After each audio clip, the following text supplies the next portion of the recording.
सपने को साकार करने के लिए एटमी मिशन शुरू किया। इसके साथ ही पेट्रोलियम से होने वाली अरबों डॉलर की आमदनी प्रॉक्सी गुटों पर खर्च की।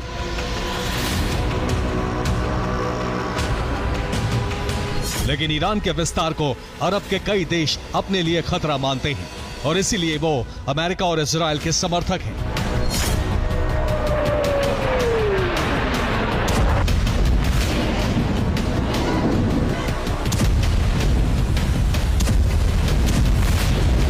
अब ईरान की प्रॉक्सी शक्ति को खत्म करने के लिए इजराइल और अमेरिका ऑपरेशन तेज कर चुके हैं, क्योंकि ऐसा नहीं किया गया तो ईरान का प्रॉक्सी गुट हूती लाल सागर जलमार्ग को बंद कर देगा।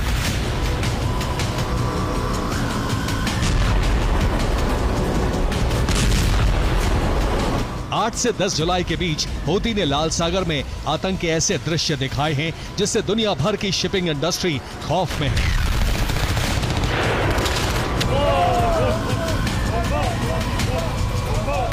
10 जुलाई को हूती ने यमन से लाल सागर में मिसाइल हमले किए और एक जहाज को निशाना बनाया। इन हमलों से कार्गो शिप एटर्निटी सी में बड़े छेद हो गए और देखते ही देखते जहाज ने जल समाधि ले ली।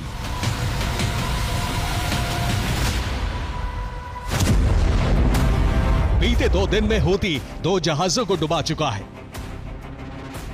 यह हूती के हमलों से डूब रहे जहाजों की तस्वीरें हैं।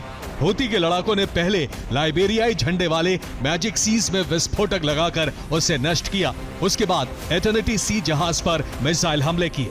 एंटी शिप मिसाइलों से जहाज में बड़े छेद हो गए और पानी भरने से जहाज डूब गया।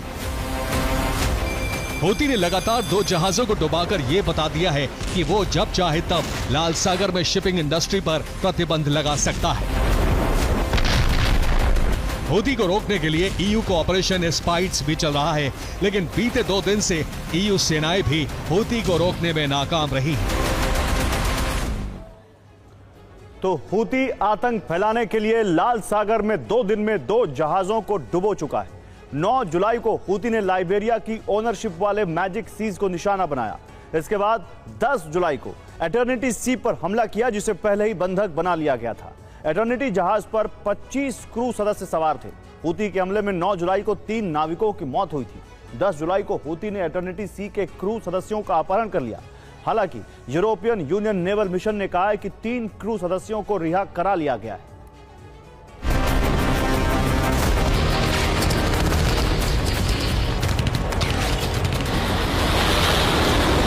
हूती ने लाल सागर में मिसाइल हमले करने के साथ ही इजराइल पर भी हमले किए हैं।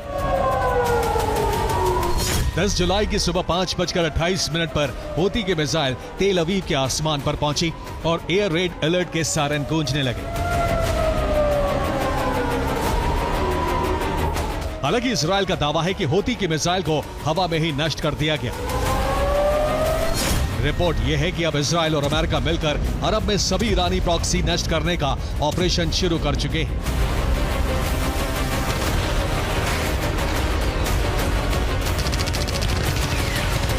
आज रात या 12 जुलाई तक हूती के ठिकानों पर हवाई हमले हो सकते हैं।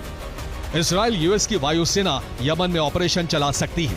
इसके साथ ही हिजबुल्लाह के खिलाफ इजराइल ने ग्राउंड ऑपरेशन का नया चरण शुरू कर दिया है। इजरायली सेना के जवान लेबनान के कई इलाकों में हिज्ब ठिकानों को नष्ट कर रहे हैं। दक्षिणी लेबनान में इजरायली सेना की कई टुकड़ियां हिज्ब ठिकानों की तलाश कर रही हैं।